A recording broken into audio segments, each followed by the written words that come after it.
Restaurant.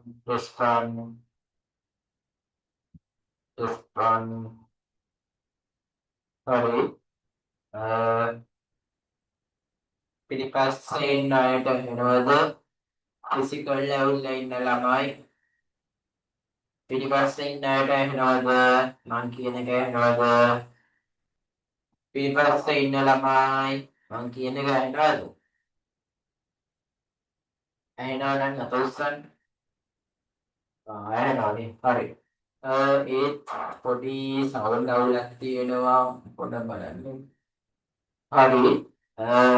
අපි පොඩ්ඩක් බලමු YouTube එකෙන් සම්බන්ධ වෙලා ඉන්න කට්ටිය සම්බන්ධ වෙනකන් අපි පොඩ්ඩක් බලමු ෆිසිකල් ළමයි ඔක්කොම ටියුට් ගත්තනේ ගත්තනේ එද්දි දුන්නනේ ටියුට් ටික හරි ඔන්ලයින් ළමයි සම්බන්ධ වෙනකන් අපි පොඩ්ඩක් ඉමු එතකන් මට කියන්න ඔන්ලයින් ළමයින්ට ඇහෙනවද පේනවද ඔන්ලයින් ළමයින්ට ඇහෙනවද පේනවද ඔව් දාලා තියෙනවා ඇහෙනවා කියලා ඒත් පේන්නේ නැහැ බෝඩ් එක සහ මාව පේන්නේ නැද්ද පොඩ්ඩක් ඉන්න බලන්න අතන පොඩ්ඩක් ගිහලා බලන්න මේ බෝඩ් එකයි මේ එකයි මාව පේන්නේ නැහැ කියනවා පොඩ්ඩක් බලන්න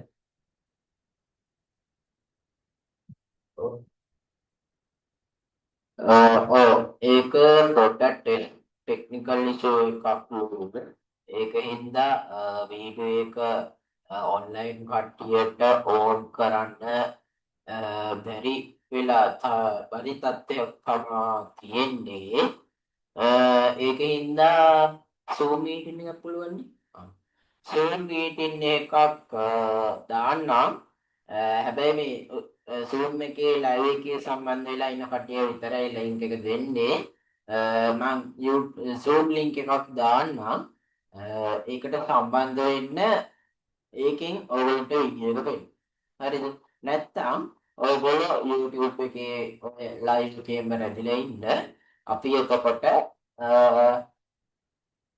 ඔයගොල්ලන්ට ස්ක්‍රීන් එකෙන් ස්ක්‍රීන් එක පේනවනේ ස්ක්‍රීන් එක පේනවනේ හැමෝටම මම මේ කතා කරන්නේ ඔන්ලයින් කට්ටියට ස්ක්‍රීන් එක පේනවනේ ස්ක්‍රීන් එක පේනවා හරි ස්ක්‍රීන් එක පේනවා නම් අවුලක් නැහැ එහෙනම් වීඩියෝ එක ඕනේ වීඩියෝ කියන්නේ බෝඩ් එක සහ මාව විතරයි පේන්න ඕනේ. ඉතින් බෝඩ් එක එච්චර අද පාවිච්චි වෙන්නේ නැහැ. ඒකින්ද අපි පාවිච්චි කරන්නේ ස්මාර්ට් බෝඩ් එක සහ ස්ක්‍රීන් එක. එතකොට ඔයගොල්ලන්ට ස්මාර්ට් බෝඩ් එකේ තියෙන ස්ක්‍රීන් එක ෂෙයා කරලා තියෙනවා.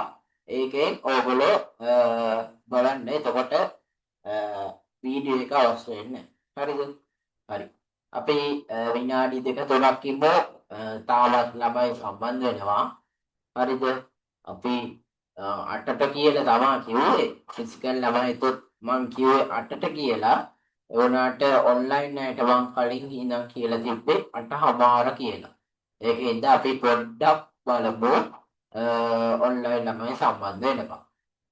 එතකන් ෆිසිකල් ළමයි ටියුට් ගත්තේ නැත්නම් ටියුට් සෙට් 3ක් තියෙනවා. ඒ ටියුට් සෙට් 3 අතන කවුන්ටරෙන් ඉල්ලන්නේ. ටියුට් ගත්තේ නැති අය. හරි. අපි විනාඩි 2ක් බලමු. විනාඩි 2ක් බලලා පටන් ගමු.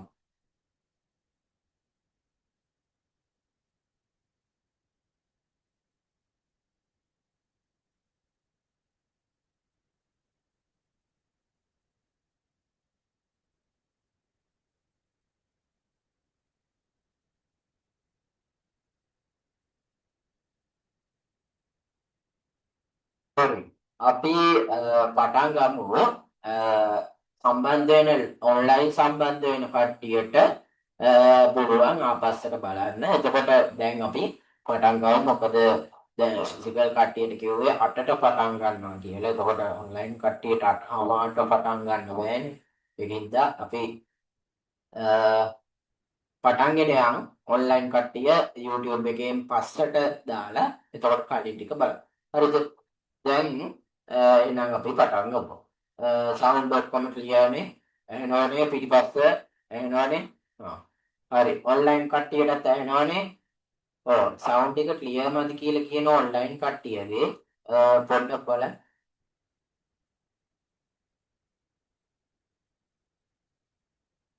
හරි ඔන්ලයින් කට්ටියට දැන් ඇහෙනවද? ක්ලියර්ද සවුන්ඩ් එක? ඔන්ලයින් කට්ටියට ක්ලියර්නේ. හරි එහෙනම් අපි පටන් ගමු. හරි හරි ඔන්න අපි මේ පාරත් ඕගොල්ලොන්ට වෙනදා විදියටම ඒ කියන්නේ අපි 2024 කට්ටියට වගේම මේ පාර 2025 ඕ ලෙවල් ඒ කියන්නේ මේ පාර ඕ ලෙවල් ලියන්න යන සාමාන්‍ය පෙළ ලියන්න යන ඒ කියන්නේ ලබන මාසේ සාමාන්‍ය පෙළ ලියන්න යන ළමයින් වෙනුවෙන් කරන දෙවෙනි සම්මන්ත්‍රණය. හරිද? මං කියන්නේ දැන් කලින් පළවෙනි සම්මන්ත්‍රණය කරා 2024 ඕ ලෙවල් කට්ටියට මේ කරන්නේ 2025 ඕ ලෙවල් කට්ටියට. හරිද? කවුරුත් ටියුට් අරන් ඉන්නේ. එතකොට ඔන්ලයින් කට්ටියට ටියුට් එකක් හම්බෙන්නේ නැහැ. ටියුට් එකක් කියන්නේ ටියුට් එකක් ඕගොල්ලෝ මං කියුවා WhatsApp group එකටද කොහෙද දැම්මා. එතකොට WhatsApp group එකට දැම්ම ටියුට් තුනම. එතකොට ඊට අමතරව ඔය YouTube එකේ description එකේ ඒ ටියුට් තුන තියෙනවා. එතකොට ඕගොල්ලෝ පුළුවන් ඒක download කරගෙන print out අරගෙන මේකට සම්බන්ධ වෙන්න. මොකද අපි දවස් 3-4කට කලින් තමයි ටියුට් ටික දැම්මේ. එතකොට ඕගොල්ලෝ print out අරගෙන මං කිව්වා group එකට උපදෙස් සියල්ලම දාලා තිබ්බේ. එතකොට ඒ විදිහට ක්‍රියා කරනවා ඇති කියලා මං හිතුවා. හරි. එහෙනම් අපි එතකොට මේ පාරත් දැන් අද 31 නේද? අද 31 වෙනිදා. එතකොට අපිට දැන් ඕගොල්ලන්ට විභාගේ පටන් ගන්න තව සතියකමාරක් වගේ තමා තියෙන්නේ. ඒකින්ද අපි බලන්න ඕනේ මේ බුද්ධ ධර්මයේ කියන විෂය. බුද්ධ ධර්මයේ කියන විෂයට කොහොමද අපි ඕලෙවල් විභාග මේ පාර ඕලෙවල් විභාගයට සූදානම් වෙන්නේ කියලා. හරි. අපි මේකෙදි අද දවසේ සාකච්ඡා කරනවා අනුමාන ප්‍රශ්න ටික. හරිද? අනුමාන ප්‍රශ්න ටික සහ ඕගොල්ලන්ට ටියුට් නම්බර් 3 එකේ බලන්න ටියුට් නම්බර් 3 එකේ සම්පූර්ණයෙන්ම 10 සහ 11 විෂය නිර්දේශ දෙකම කවර් වෙන විදියට ප්‍රශ්න දාලා තියෙනවා. හරිද? ඒක නම් අද සාකච්ඡා කරෙන්නේ නැති වෙයි බොහෝ දුරට අපි වෙලාව ඉතුරු වෙන තරමට බලලා ඒකත් සාකච්ඡා කරමු. එතකොට හරිද? හරි. එහෙනම් අපි පළවෙනි ටියුට් එක ගන්න. අපි මේක ගිය අවුරුද්දටත් කරා ගිය අවුරුද්දේ අපි ඕගොල්ලන්ට ඔන්ලයින් එක ඒ කියන්නේ රෙකෝඩින් එක දැම්මා group එකට බලන්න කියලා ගිය පාර එකේ කොහොමද කෙරුණේ සහ කෙරුණු විදිය අපි ඔන්ලයින් එකෙන් කරපු රෙකෝඩින් එක ඔයගොල්ලන්ගේ group එකට දැම්ම කොහොමද ගිය පාර කෙරුණේ කියලා. එතකොට ඒක අනුව මේ පාරත් ඒ විදියට තමයි අපි සම්බන්ධනය කරන්නේ. හරිද? එතකොට ගිය පාර අපි අනුමානය කරපු 180ක් 85ක් විතර පේපරේ ආවා. එතකොට ඕගොල්ලන්ටත් ඒ විදිහටම අපි මේ පාර කරනවා. එතකොට අද අනුමාන කෙරෙන්නේ කොටසයි. අද අනුමාන කෙරෙන්නේ කොටසයි. ඊළඟ කොටස අපි සම්මන්ත්‍රණයක් විදියට නෙමෙයි කෙරෙන්නේ. ඊළඟ කොටස අපි WhatsApp group හරහා යොමු කරන අනුමාන ටික. හරිද? එතකොට මෙතෙන්දී සාකච්ඡා කරන්නේ අනුමාන ටිකයි. හරිද? ඊටු ටික අපි WhatsApp group වලට දානවා. හරිද? එතකොට එහෙමත් කරලා හැමෝටම පුළුවන් වෙන්න ඕනේ මේ පාර ඒකක් ගන්න. හරිද? ඒකක් ගන්න පුළුවන් වෙන්න ඕනේ. ඒකෙන් හින්දා හැමෝම මතක තියාගන්න මේ පටන් ගන්න යන තමන්ගේ ජීවිතේ පටන් ගන්නම හදන අවස්ථාවේ හම්බෙන පළවෙනි භාගය. හරිද? ඒකෙන් කොහොම හරි උපරිම ජයක් අරගෙන පළවෙනි පීම පනින්න ඕන. අපි ශිෂ්‍යත්වයෙන් ලකුණු අරගෙන ඒ කඩේම පැන්නා. ඒක ඉතින් ඉදිරියට බලපෑවේ නෑනේ නේද? ඕ ලෙවල් වලට බලපෑවේ නෑ. සමහරක් වෙලාවට ඉස්කෝල වලට යන්න බලපෑවා. ඒත් ඉතින් එච්චර වැදගත් උන්නේ නෑ තමන්ගේ ඉදිරි අධ්‍යාපන. මෙන්න මේ සාමාන්‍ය පෙළ කියන්නේ ඉතාමත් වැදගත් තමන්ගේ පළවෙනි කඩේම. මේක පැනගත්තේ නැති වුණොත් ඉතින් ඉවරයට ඉවරයි. හරිද? ඒකින්ද අදිෂ්ඨානයක් කරගන්න තමන් මේ අද දින සිද්ධ කරන සම්මන්ත්‍රණය බුද්ධ ධර්මයේ සම්මන්ත්‍රණය කොහොම හරි විෂය කරුණු ටික අල්ල ගන්නවා කියන. එතකොට අල්ලගෙන එතකොට අපි බලන්නේ කොහොම හරි ඕගොල්ලෝගේ ඒකට තල්ලු කරන්න. ඒකින්ද ඕගොල්ලෝ දැනගන්න ඕනේ අපි උගන්වන දේ ඔයගොල්ලෝ ග්‍රහණය කරගන්න. හරි. එහෙනම් අපි පටන් ගමු පළවෙනි ටියුට් එක ගන්න. හරි. පළවෙනි ටියුට් එක ගන්න. පළවෙනි ටියුට් එකේ ඔයගොල්ලන්ට MCQ ටිකක් ඇති. මම ස්ක්‍රීන් එක ෂෙයා කරන්නම්. හරි. ස්ක්‍රීන් එක පේනවා නේද හැමෝටම? පිටිපස්සේ ළමයි පේනවද ස්ක්‍රීන් එක? පේන්නේ නැද්ද? හරි. පේන්නේ නැති වුණත් ඉතින් ඔයගොල්ලෝ ගාව ටියුට් එක තියෙනවනේ. ඒකෙන් බලන්න. හරි. මේක මම ස්ක්‍රීන් එක ෂෙයා කරේ ඔන්ලයින් ළමයින්ට. ඒකින්ද ඔන්ලයින් ළමයි සමහර කට්ටියක් ගාව ටියුට් එක නැතුව ඇති. මම කලින් කිව්වා WhatsApp group එකට දාලා ඇති නැත්නම් පහළ description එකේ ටියුට් එක තියෙනවා. හරිද? හරි. මේ වගේ ටියුට් එකක් තමයි පළවෙනි ටියුට් එක. එතකොට බලන්න මේකේ ඕගොල්ලන්ට බහුවර්ණ ප්‍රශ්න සහ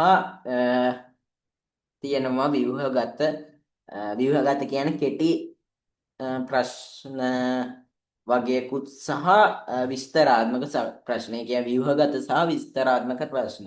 ඒ කියන්නේ ඕගොල්ලෝගේ දෙවෙනි පාර්ට් එකේ ප්‍රශ්න තමයි තියෙන්නේ. ඒතකොට පළවෙනි පාර්ට් එක සහ දෙවෙනි පාර්ට් එකේ ප්‍රශ්න තමයි මේ ටියුට් නම්බර් 1 එකෙන් අපි සාකච්ඡා කරන්නේ. හරි. බලන්න පළවෙනි ප්‍රශ්නය අපි මේකේදී කරන්නේ ප්‍රශ්නයත් එක්ක සාකච්ඡා කරමින් ඊට අවට වටපිටාව සාකච්ඡා කරනවා. එතකොට ඕගොල්ලන්ට තියෙන්නේ ඒ තමන්ට අමතක කරුණු තියෙනවා නම් ඒව සටහන් කරගන්න. හරි. බලන්න අත්තිසුඛය යනුවෙන් අදහස් වන්නේ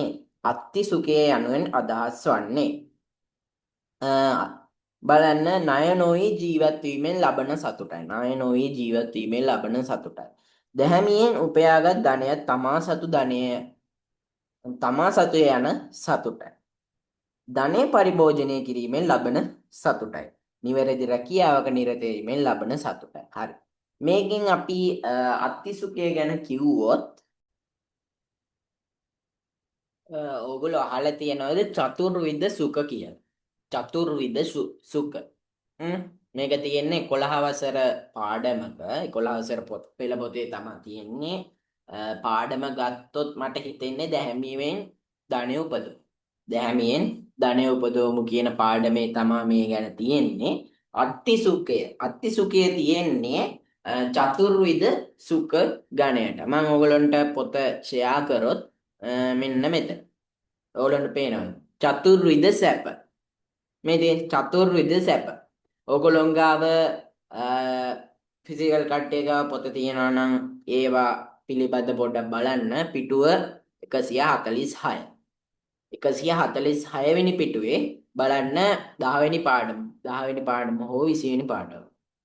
20 වෙනි පාඩමේ තියෙනවා ඕගොල්ලෝ ගාව ධනෙ උපයන මාර්ග ටිකක්. දැහැමියෙන් ධනෙ උපදවන මාර්ග ටික. එතකොට ඒකට යටතට තමයි මේක ගැනෙන්නේ. එතකොට මේක කියන්නේ චතුර්විධ සැප. ඒ කියන්නේ නිවැරදිව ධනෙ උපදවලා.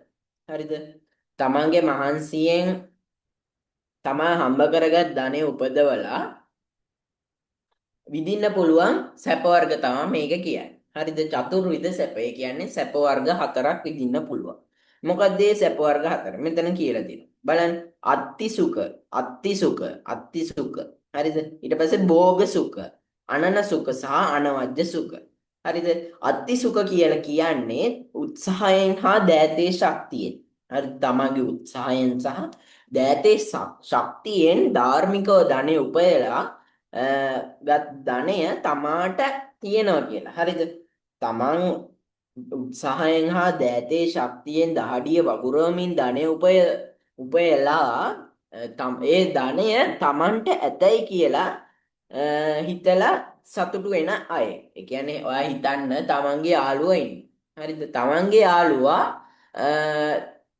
ඒ යාළුවා මහන්සි වෙලා කොහොම හරි ධනය උපයන. හරිද? දැහැමියෙන් ධනය උපදවන. ඒ ධනය එතකොට මම දකිනවා. හරිද? මං කියන්නේ මගේ යාළුවෙක් තමන්ගේ උත්සාහයෙන් සහ දහඩිය වගුරුවලා බොහොම හරි තමන්ගේ ධනය උපදවනවා. ඒ ධනය දැන් මං දකිනවා. හරිද? මං දකිනවා ඒ ධනය දිහා. ඒ ධනය දිහා දැකලා මං ඊර්ෂ්‍යා කරනවද? නැහැ. මේ අනන සුඛයට නෑ අත්ති සුඛයට අනුව කියන්නේ ඒ ධනය දිහා බලලා ඒ ධනය තමන්ට තියෙනවා කියලා. තමන්ට තියෙනවා කියලා හිතන එක තමයි අත්ති සුඛය කියලා කියන්නේ. මෙතන බලන්න මේකේ තියෙන මේ කියලා තියෙන උත්සාහයෙන් හා දෑතේ ශක්තියෙන් දහඩිය වගුරුවමින් ධාර්මිකව උපයාගත් ධනයක් තමන්ට ඇතැයි සිතා යමෙක් සතුටු වෙයිද එය අත්ති සුඛයයි. දැක්කද? ඕගොල්ලෝ අන්ඩර්ලයින් කරගන්න අනිවාර්යෙන් මේ පාර අහන්න පුළුවන් චතුර්විධ සැප ගැන චතුර්විධ නම් කරන්න චතුර්විධ සැප නම් කරන්න නැත්නම් අනන සුඛය කියන්නේ මොකද්ද අත්ති සුඛය කියන්නේ මොකද්ද භෝග සුඛය කියන්නේ මොකද්ද අනවජ්‍ය සුඛය කියන්නේ මොකද්ද කියලා ඔගෙන් අහන්න පුළුවන්. හරිද? එතකොට අත්ති සුඛය කියලා කියන්නේ දෑතේ උත්සාහයෙන් හා දෑතේ ශක්තියෙන් දහඩිය වගුරුවමින් ධාර්මිකව ධනය උපයාගත් ධනයක් Tamanට ඇතැයි සිතා යමෙක් සතුටු වීම. එතකොට මේකට අනුව උත්තරේ දෙවැනි උත්තරේ දැහැමියෙන් ධනය උපයාගත් ධනයක් තමා සතුවේ යයි යන සතුට. හරිද? හරි. එතකොට මේක තියෙන සූත්‍රය ගත්තොත් අත්ති සුඛය කියන සූත්‍රය ගත්තොත් අත්ති සුඛය කියන කියන්නේ චතුර්විධ සැපය තියෙන සූත්‍රය තමයි අනුන සූත්‍රය. දැන් නැත්තම් ලියා ගන්න චතුර්විධ සැප තියෙන සූත්‍රය අනන සූත්‍රය. අනන සූත්‍රය. එතකොට මේකේ කියලා තියෙනවා අනන සූත්‍රය කාටද දේශනා කරේ? ඒ දේශනා කළේ ඇයි කියන එක මෙතන තියෙනවා. මේ පාඩමේ මුල තියෙනවා. බලන්න. හරිද? හරි. අපි ඊළඟ ප්‍රශ්නට යමු. ඊළඟ ප්‍රශ්නේ තියෙන්නේ බුදුදහමට අනුව අපමාදෝ අමත පදයන් යන්නේ තේරුම කුමක්ද? බුදුදහමට අනුව අපමාදෝ අමත පද. හරිද? අපමාදෝ අමත පද. අපමාදෝ අමත පදං කියන්නේ ප්‍රමාදීව ඉන්න එපා අප්‍රමාදීව කුසල් දම් යෙදෙන්න කියලා. ඒ කියන්නේ පරක්කු වෙන්නේ නැතුව කුසල් දහමේ යෙදෙන්න කියලා තමයි අප්‍රමාදෝ අමත පදං කියන එකේ තේරුම. එතකොට නොපමාව කුසල් දහම්හි යෙදීම නිවනට මගයි කියන එක තමයි මේ අප්‍රමාදෝ අමත පදං කියන එකෙන් කියවෙන්නේ. එතකොට මේකේ දෙවෙනි එක උත්තරේ 2. තුන්වෙනි එක පංච නියාම ධර්ම අතරින් කාලගුණික සහ දේශගුණික විපර්යාස පැහැදිලි කරේ. ඔගොල්ලෝ දන්නවා ඇති දැන්ටත් ඉගෙනගෙන ඇති පංච නියාම ධර්ම. ගොඩක් ඉස්කෝලවල කියලා දෙන්නේ මේ පංච නියාම ගැන. පංච නියාම ධර්ම පහක් තියෙනවා. ඒ තමයි කම්ම නියාම, බීජ නියාම, උතු නියාම සහ චිත්ත නියාම කියලා. හරිද? පංච නියාම පහක් තියෙනවා. එතකොට ඒක අතරින් කාලගුණික සහ දේශගුණික විපර්යාස පැහැදිලි කරන නියාම ධර්මයේ කුමක්ද කියලා තමයි මෙතන අහන්නේ. කාලගුණික සහ දේශගුණික විපර්යාස පැහැදිලි කරන්නේ උතු නියාමය මගින්. උතු නියාමය මගින්. එක්කෙනෙක් අහලා තියෙනවා පළවෙනි ප්‍රශ්නේ ඉතුරු ඒවට තේරුම් කියන්නකෝ. පළවෙනි ප්‍රශ්නේ කියන්නේ අත්ති සුඛය ගැන උත්තරේ 2. දැහැමියෙන් ධනය දැහැමියෙන් උපයාගත් ධනයක් තමා සතුවේ යන සතුට. තමා අත්ති සුඛය කියලා කියන්නේ. ඔයා කියන්නේ මේ වගේ තේරුම කියන්නේ කියලාද? හරි. මම ඔයගොල්ලන්ට කලින් කිව්වා මේවා highlight කරගන්න කියලා. බලන්න මේක අත්ති සුඛය කියන්නේ මෙතනදී මම කලින් කිව්වා highlight කරගන්න කියලා මේක. හරිද? අත්ති සුඛය. ඕක තමයි අත්ති සුඛය කියන්නේ. highlight කරගන්න. ඊට පස්සේ අනන සුඛය කියන්නේ. අනන සුඛය කියන එක කියන්නේ අනන සුඛය කියලා කියන්නේ ණය නොවි ජීවත් වීම. හරිද? එතකොට භෝග සුඛය කියන්නේ මේ තියෙන උට්ටාන වීරයෙන් දෑතේ මහන්සියෙන් දහඩිය වගුරුවා ධාර්මිකව සපයාගත් ධනය පරිභෝජ කිරීමෙන් ලබන සැපය භෝග සුඛයයි. හරිද? භෝග සුඛය කියන්නේ ඒකට. උට්ටාන වීරනේ ඒ කියන්නේ උත්සාහවත්ව දෑතේ මහන්සියෙන් ධනය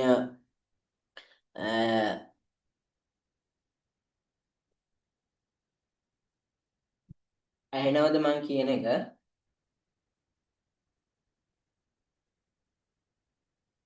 ඇහෙනවනේ? හරි.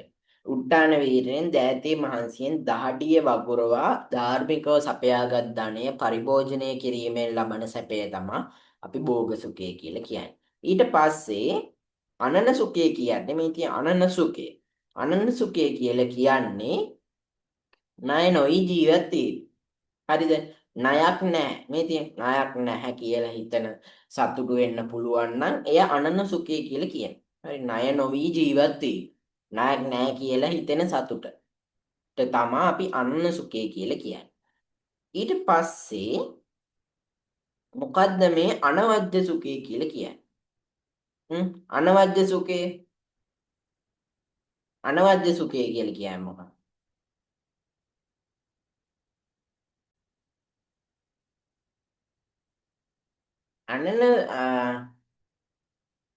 අනවජ්‍ය සුඛය කියලා කියන්නේ නිවැරදි රැකියාවකින් යුක්ත වෙලා නිවැරදිව ධනය උපදලා ලබන සතුට. අනවජ්‍ය සුඛය.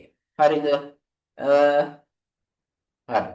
ඊළඟ ප්‍රශ්නෙට යන්න. අපි එතකොට ණය නොවි ජීවත් වීම කියන්නේ අනන සුඛය දැහැමින් උපයාගත් ධනය සමායන සතුට කියලා කියන්නේ අත්‍ය සුඛය ධනය පරිභෝජනය කිරීමෙන් ලබන සතුට මොකක් කියලාද කියන්නේ? භෝග සුඛය නිවැරදි රැකියාවක නිරත වීමෙන් ලබන සතුට අනවජ්‍ය සුඛය. හරිද? එතකොට මේක උත්තරේ වෙන්නේ දැහැමියෙන් උපයාගත් ධනයක් තමා සතුරේ යන සතුට. හරිද? අපි සාකච්ඡා කර හිටියේ තුන්වෙනි ප්‍රශ්නය පංච නියාම ධර්ම අතරින් කාලගුණික සහ දේශගුණික විපර්යාස පැහැදිලි කරන්නේ උතු නියාමය මගින්. උතු නියාමය මගින්. හරි. ඊළඟ ප්‍රශ්න. සාහිත්‍යයේ එන කෞසික වින රචනා කරන ලද්දේ කුමන රජුචි?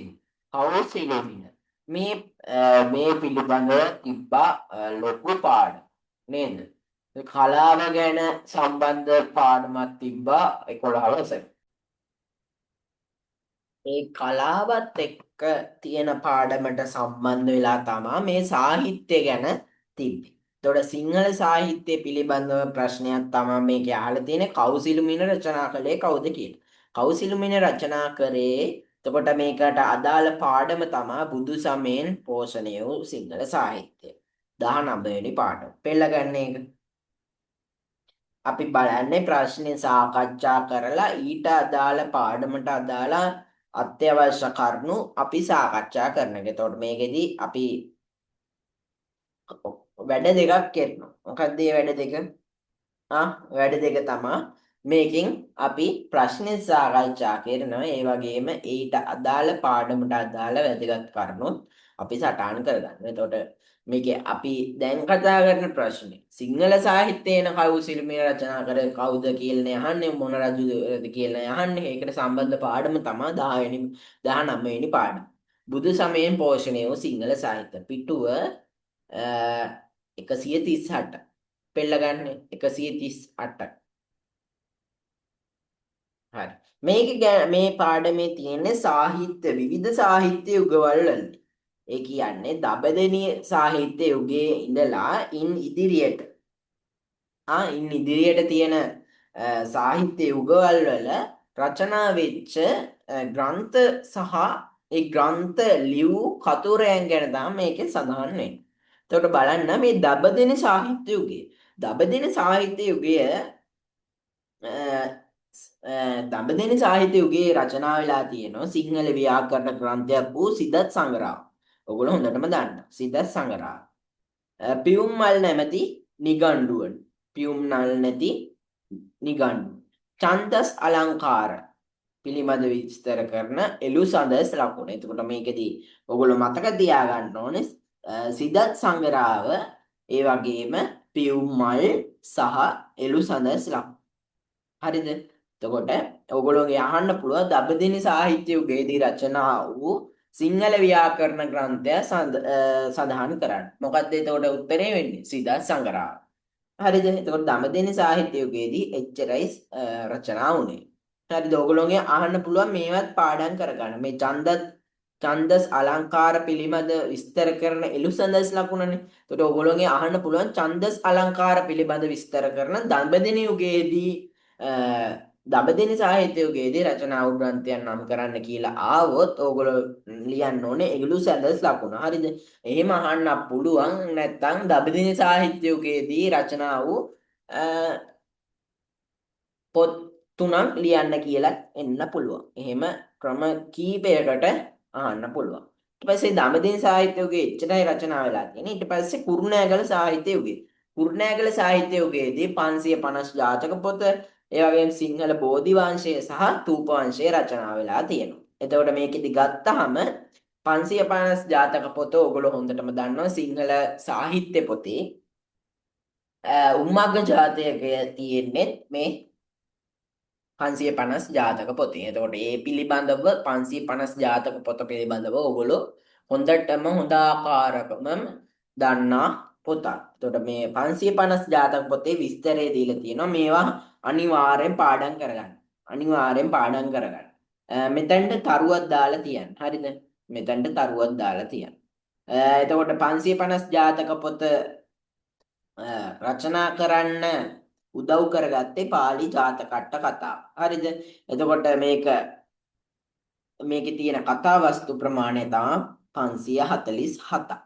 හරිද? එතකොට බුදුරජාණන් වහන්සේගේ ධර්මදේශනා සහ බුදුරජාණන් වහන්සේ දේශනා කළ කරුණු උපයෝගී කරගෙන තමයි මේ පොත හදලා තියෙන්නේ. ඒ වගේම මේක ධර්මදේශනා ශෛලිය කියන්නේ බණ කතා ශෛලියෙන් රචනා වෙලා තියෙනවා. හරිද? එතකොට මේක ගත්තාම ඉතා විශිෂ්ට පොතක්. එතකොට මේක කුරුණෑගල සාහිත්‍ය යුගයේදී රචනා වෙලා තියෙනවා. ඕගොල්ලෝගෙන් කෙටි සටහන් අහන ප්‍රශ්න. හරිද? කියන්නේ දෙවෙනි රචනා ප්‍රශ්නේ. දෙවෙනි රචනා ප්‍රශ්නවල දෙවෙනි කොටසේ 7 වෙනි ප්‍රශ්න විදියට ඕගොල්ලන්ට අහන්නේ කෙටි සටහන්. හැම වාරයකම හැම තිස්සෙම අහන්නේ කෙටි සටහන්. හරි 17 වෙනි ප්‍රශ්නේ අහන්නේ කෙටි සටහන්. එතකොට මේ කෙටි සටහන් වලට ඕගොල්ලන්ට එන්න පුළුවන් 550 ජාතක පොත ගැන කෙටි සටහනක් ලියන්න.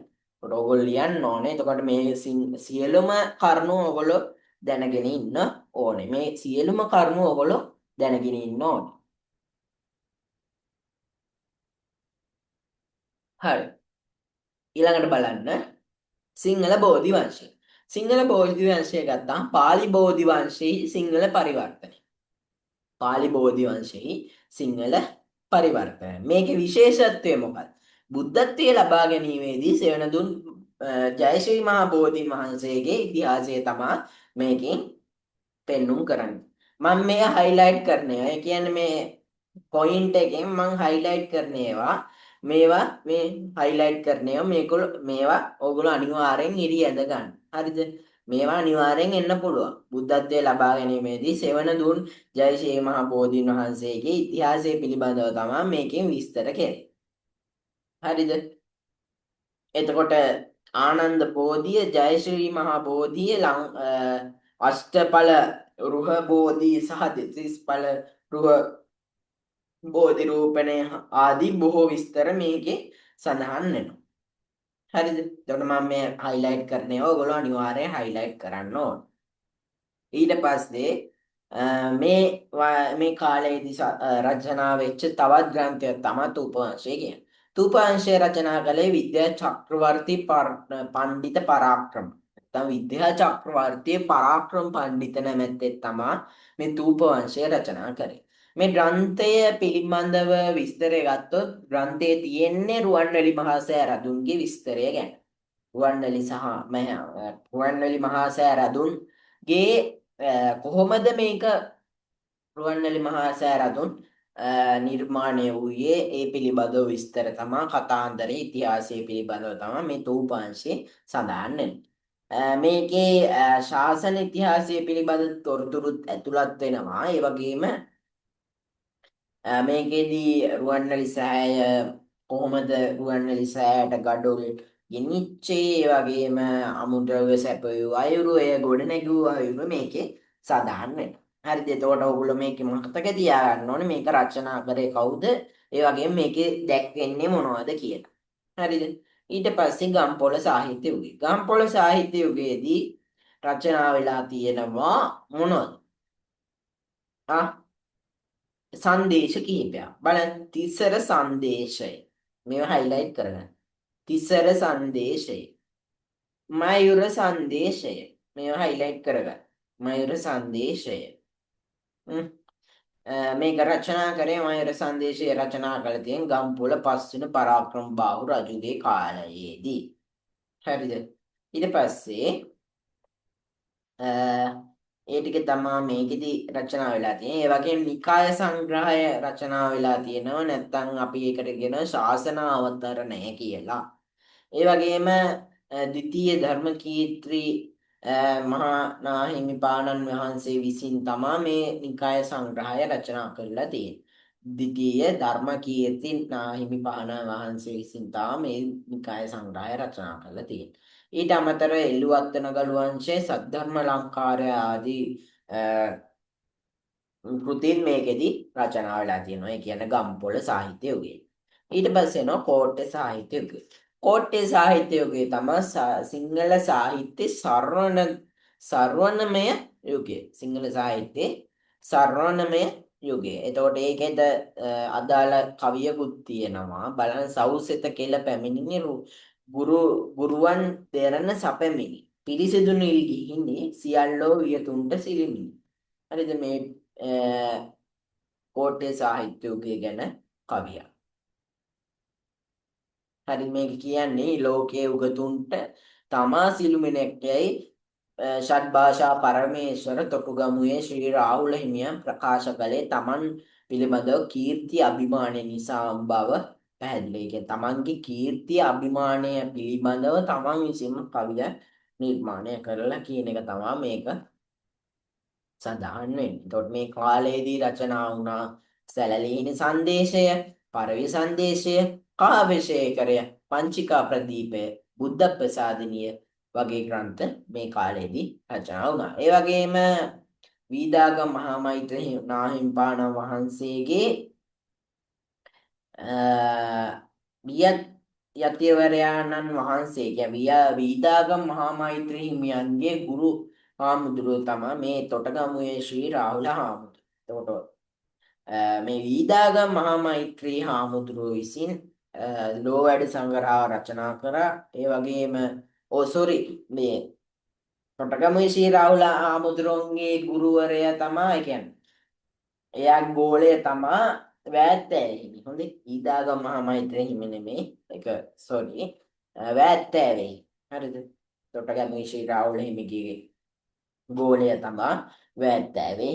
වෑත්තෑවේ හිමි මොකද්ද රචනා කළේ? බුද්ධිලකාවය. එතකොට මේකට අඩංගු වෙනවා කෝට්ටේ රාජධානියේදී රචනා වුණු ග්‍රන්ථයක් තමයි බුද්ධිලකාවය කියලාත් කියන්නේ. එතකොට වීදාගම ඊට අමතරව වීදාගම මහා මෛත්‍රී හිමියන් විසින් ලෝවැඩ සංගරාව රචනා කරලා තියෙනවා. ඒ වගේම එතුමාගේ ඒ හිමියන්ගේ මුල්ම කවි බණ පොත තමයි මේ ලෝවැඩ සංගරාව කියලා කියන්නේ. හරිද? ඒ වගේම ඒ වීදාගම මහා මෛත්‍රී හිමියන්ගේ තවත් පොතක් මේ කෝට්ටේ යුගයේදී රචනා වුණා බුදුගුණ අලංකාරය කියලා. හරිද? මේවා ඕගොල්ලෝ අනිවාර්යෙන් මතක තියාගන්න ඕනේ කරුණු.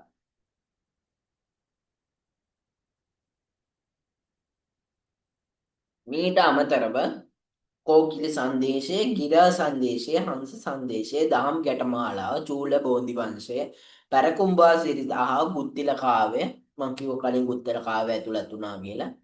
බුද්ධිල කාව්‍ය මීට ඒ කියන්නේ මේ කෝට්ටේ රාජධානිය උදේදී රචනා වුණු දේවල්. හරිද?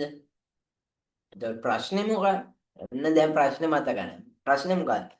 කෞසිල මින රචනා කරේ කවුද? කියන එක තමයි ප්‍රශ්නය. කෞසිල මෙල රචනා කරේ කවුද? කෞසිල මෙල රචනා කරේ දෙවන පරාක්‍රම බාහු රජු. අපි අර සාකච්ඡා කරපු ඒ ගැන සඳහන් වුන්නේ ඒත් මට මතක නෑ මේ පිළිබඳව තිබ්බ පාඩම් මොකක්ද කියලා. ඒ වුණාට අපි සාහිත්‍ය යුග ගැන දැන් අපි සාකච්ඡා කරානේ. එතකොට කෞසිල මෙල රචනා කරේ දෙවන පරාක්‍රම බාහු රජු. හරිද?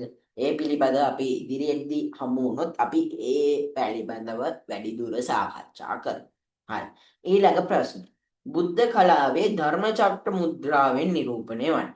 ධර්මචක්‍ර මුද්‍රාව. ඔගොල්ලෝ ගාව තියෙන මුද්‍රා වර්ග කීපයක් ගැන කියවෙනවා. හරිද? ඔයගොල්ලෝ පෙළපොතේ මුද්‍රා වර්ග ගැන කීපයක් කියවෙනවා. මුද්‍රා වර්ග තියෙන්නේ ඔයගොල්ලෝගේ කලාව කියන පාඩම.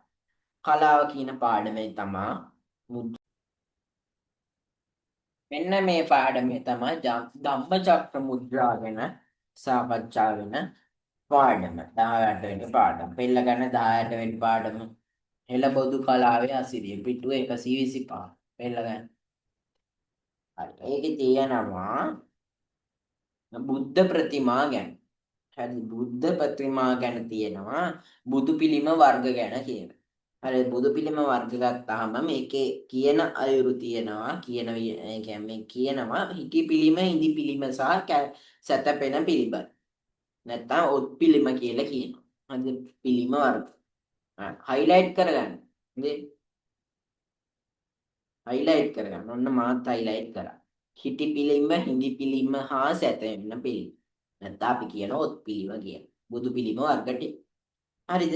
එතකොට මේ හිටගෙන හරිද? සිටගෙන ඉරියව්වේ කියනවා අපි ඒවට හිටි පිළිම කියලා. හිටගෙන ඉරියව්වෙන්නේ තියෙන පිළිම වලට කියනවා අපි හිටි පිළිම කියලා. ඒතකොට හිටි පිළිම වර්ග දෙකකට බෙදෙනවා. ආබද්ධ හිටි පිළිම සහ අනාබද්ධ හිටි පිළිම කියලා. ආබද්ධ හිටි පිළිම සහ අනාබද්ධ හිටි පිළිම කියලා කොටස් දෙකකට බෙදෙනවා. හරිද? මේ හිටි පිළිම ටික.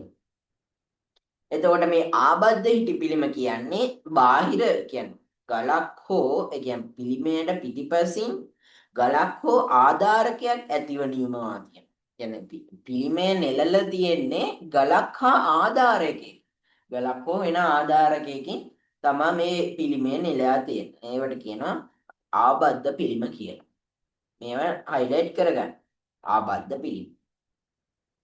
ලෙස හඳුන්වනවා. ප්‍රසිද්ධ ඒකට ප්‍රසිද්ධ තමයි අවකන බුද්ධ ප්‍රතිමා. අවකන බුද්ධ ප්‍රතිමා. ඒකේ පින්තූරයකුත් පල්ලෙහා පෙන්නලා තියෙනවා. අවකන බුද්ධ ප්‍රතිමාව මේක පේනවා ඇති ඕගොල්ලන්ට ප්‍රතිමාවට පිටිපස්සෙන් ගලක් තියෙනවා. ඒක තමයි මේකේ ආධාරකය වෙලා තියෙන්නේ. එහෙම ආධාරකය වුණු එකට කියනවා ආබද්ධ හිටි පිළිම කියලා. ඊට අමතරව තියෙනවා අනාබද්ධ. ඒ කියන්නේ අනාබද්ධ කියන්නේ මොකක්ද? අනාබද්ධ කියන්නේ ආධාරකයන් නොමැති පිළිම. ආධාරකයන් නොමැතිව නෙලලා තියෙන පිළිවෙල කියනවා අපි අනාබද්ධ පිළිම කියලා. ඒකට උදාහරණයක් තමයි මාලිගාවල බුදු පිළිම. මොකද්ද උදාහරණය? මාලිගාවල බුදු පිළිම. මේවා හයිලයිට් කරගන්න නැත්නම් ඉරක් හරි ගහගන්න. මේව එන්න පුළුවන් හින්දා තමයි මම මේ සාකච්ඡා කරන්නේ. තේරුණාද? නිකන් ඉන්න එපා. මටත් පේනවා දැන් දෙතුන් දෙනෙක් නිකන් ඉන්නවා. එහෙම කරන්න එපා. දැන් මේ ආවේ මොකටද? ආවේ සම්මන්ත්‍රණය මොකක් කරගන්නද? මට කියන්න. අන්න හරි. වැඩක් කරගන්නනේ. එහෙනම් මේ වැඩේ කරන්න. මං කියන ඒවා හයිලයිට් කරන්න, ඉරි ගහන්න නිකන් ඉන්න එපා. මං නිකන් නෙමෙයි මේවා කියන්නේ. හරිද? බලන්න ඊට පස්සේ හිඳි පිළිම කියන්නේ මොනවද කියලා. හිඳි පිළිම කියන්නේ ඉඳගෙන ඉන්න ඉරියව්වේ පිළිම වලට. මේවත් අනාබද්ධ හරි ආබද්ධ හරි වෙන්න පුළුවන්. ඒකට උදාහරණ විදියට අපිට කියන්න පුළුවන් මේ හිඳි පිළිම වලට උදාහරණ වෙන්න පුළුවන් කියන්න පුළුවන් සමාධි ප්‍රතිමාව තොළුවිල ප්‍රදේශයෙන් හමු වෙලා තියෙන සමාධි ප්‍රතිමාව අපිට ඊට උදාහරණයක් විදියට කියන්න පුළුවන්. මේ තියෙන්නේ තොළුවිල සමාධි ප්‍රතිමාව. අනුරාධපුරයේ සමාධි ප්‍රතිමාවක් තියෙනවා. ඒ වගේම තොළුවිලත් සමාධි ප්‍රතිමාවක් තියෙනවා. හරිද? සමාධි ප්‍රතිමාවක් තියෙනවා. හරි. ඊට පස්සේ සත්‍යමෙන ඉරියව්වෙන් නෙල්ල තියෙන අපි ඒ පිළිම වලට කියනවා ඔත් පිළිම කියලා. මොනවද? සත්‍යපෙන ඉරියව්වෙන් නෙලලා තියෙන පිළිම වලට කියනවා අපි ඔත් පිළිම කියලා. ඔත් පිළිම. මේ වර්ගයට අයත් පැරණි කියන්නේ පැරණි පිළිම එච්චරම සුලභ නෑ, දුර්ලභයි, තාමත් දුර්ලභයි. මේකට උදාහරණයක් විදියට තන්තිරිමලය සහ පොළොන්නරුවේ ගල් විහාරයේ සැතපෙන පිළිම ඊට උදාහරණ ලෙස මේකේ දක්වලා තියෙනවා. ඊට අමතරව. හරි. ඊට පස්සේ චන්සක්මන්. සක්මන් ඉරියව්වෙන් නෙලලා තියෙන පිළිම ගැන මේවා හම්බෙලා තියෙනවා. ඒකට උදාහරණයක් ලෙස ඒ කියන්නේ චංකමන් يعني ඇවිදින ඉරියව්වෙන් නෙලලා තියෙන පිළිමකට. ඒකට උදාහරණ විදියට දීලා තියෙන්නේ තිවංක ප්‍රතිමා ගෘහය. තිවංක ප්‍රතිමා ගෘහය. තිවංක ප්‍රතිමා ගෘහය. ඊට පස්සේ බුදු පිළිම වල දැකිය හැකි මුද්‍රා තමයි තියෙන්නේ. මුද්‍රා පිළිබඳව දැන් අපි අපේ ප්‍රශ්නේ මොකද්ද? ධර්ම චක්‍ර මුද්‍රාව කියන්නේ මොකද්ද කියලා. හරි. ධාර මුද්‍රාව කියන්නේ හිඳි පිළිම වල තමයි බොහෝ වෙලාවට තියෙන්නේ. මේකේ විශේෂත්වය තමයි වම් අත්ල මත දකුණු අත්ල පිහිටවා තියෙන කොට තමයි මේ මුද්‍රාව නිරූපණය කෙරේ. අනුරාධපුරයේ සමාධි පිළිමය ඇතුළු බොහෝ සමාධි පිළිමාවල් වල මේ දකුණු වම් අත්ල මත දකුණු අත්ල පිහිටලා තියෙන ධ්‍යාන මුද්‍රාව නිරූපණය වෙනවා. මේක අපි නිරූපණය කරනවා භාවනා යෝගී සමාගත ඉරියව්. මොකක්ද ඉරියව්ව? භාවනා යෝගී සමාධිගත ඉරියව්ව. ඊට පස්සේ අභය මුද්‍රාව. අභය මුද්‍රාව කියන්නේ දකුණු අතේ උඩට නමා ඇඟිලි සම්පූර්ණයෙන්ම දිගහැර. හරි දකුණු අත උඩට නමලා මෙන්න මේ විදිහට. මෙන්න මේ විදිහට තමයි මම මේ පෙන්නන්නේ. ඔන්ලයින් කට්ටිය නම් පෙන්නේ. මෙන්න මේ විදිහට තියෙනකොට කියනවා අභය මුද්‍රාව කියලා. ඒක තමයි අභය මුද්‍රාව. ඉස්සරහට ඇඟිලි ටික තියෙන විදිහට තියෙන මුද්‍රාව තමයි අභය මුද්‍රාව කියන්නේ. ඒකට උදාහරණයක් ලෙස අවකන පිළිමාව සහ මාලිගාවිල ප්‍රතිමාව දක්වන්න පුළුවන්. අවකන පිළිමාවේ බලුවොත් ඕනනම් දැනුත් බලන්න පුළුවන් මේ තියෙන අවකන පිළිම මේ තියෙන අභය මුද්‍රාව. මේ තියෙන අභය මුද්‍රාව. මේකට තමයි අපි කියන්නේ අභය මුද්‍රාව කියලා. ඔන්ලයින් ළමයි දැන් දැක්කා. ඒකට තමයි කියන්නේ අභය මුද්‍රාව කියලා. හරිද?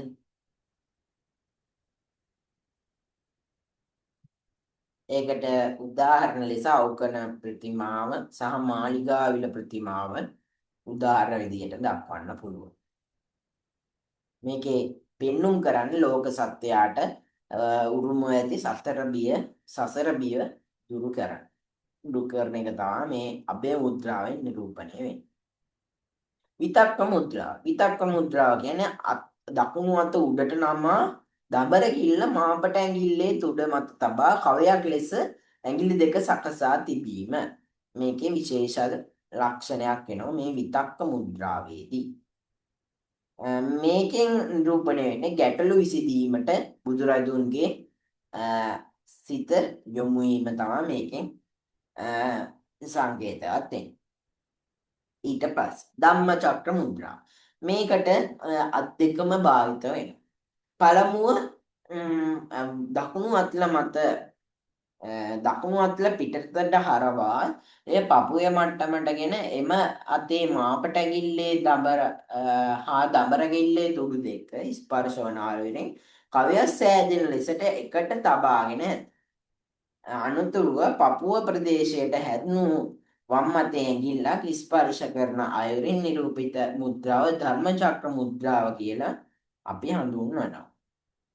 මේකෙන් පෙන්눔 කරන්නේ ධර්මය පැහැදිලි කිරීම. ධර්මය පැහැදිලි කිරීම තමයි මේකෙන් නිරූපණය වෙන්නේ. භූමි ස්පර්ශ මුද්‍රාව. මේ භූමි ස්පර්ශ මුද්‍රාව කියන්නේ හිඳි පිළිම වලට විතරයි මේක ආවේනික. දකුණු දන හිසට උදින් තම දකුණු අත්ල ඇතුළට සිටිනසේ ඇඟිලි දිගහැර පහතට සිටින ආකාරයට මූර්තිමත් කරනවා මේ භූමි ස්පර්ශ මුද්‍රාව. මේකෙන් නිරූපණය කරනවා භාවනා යෝගී ඉරියව්ව. නැත්නම් අපි කියනවා ඒකෙන් බුදුරජාණන් වහන්සේ නිරූපණය කරේ මාර පරාජයේදී පොළොව සාක්ෂි දැරීම තමයි ඒකෙදි නිරූපණය කළේ. හරිද? එතකොට අපි ප්‍රශ්නෙන් අහන්නේ ධර්මචක්‍ර මුද්‍රාව නිරූපණය වෙන්නේ මොකක්ද කියලා. ධර්මචක්‍ර මුද්‍රාව නිරූපණය වෙන්නේ මොකද්ද? ධර්මචක්‍ර මුද්‍රාවේ මොකද්ද නිරූපණය වෙන්නේ? දැන් සාකච්ඡා කරේ මොකද්ද නිරූපණය වෙන්නේ? මොකද්ද නිරූපණය වෙන්නේ? අපි හයිලයිට් උත් කරා. මොකද්ද? ධර්මයේ පිළිබඳව තමයි නිරූපණය වෙන්නේ. ධර්මයේ පිළිබඳව. නැත්නම් අපි කියනවා ප්‍රථම ධර්ම දේශනාව පැවැත්වීම. ප්‍රථම ධර්ම දේශනාව පැවැත්වීම. ධර්මචක්‍ර මුද්‍රාවෙන් නිරූපණය වෙනවා. ඊට පස්සේ හයවෙනි ප්‍රශ්න. සම්මා සංකප්ප යන්නට අයත් නොවන අංග. සම්මා සංකප්ප කියන්නේ ආර්ය අෂ්ටාංගික මාර්ගයේ එක් මාර්ගය තමයි සම්මා සංකප්ප කියලා කියන්නේ. සම්මා සංකප්ප අයත් වන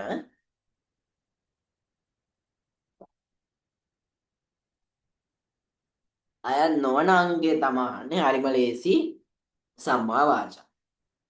අයත් නොවන අංගයනේ යන්නේ. එතකොට සම්මා සංකප්ප වලට අයත් වෙනෝනේ කම්ම සංකප්ප, අව්‍යාජ සංකප්ප, අවිහිංසා සංකප්ප. හරිද?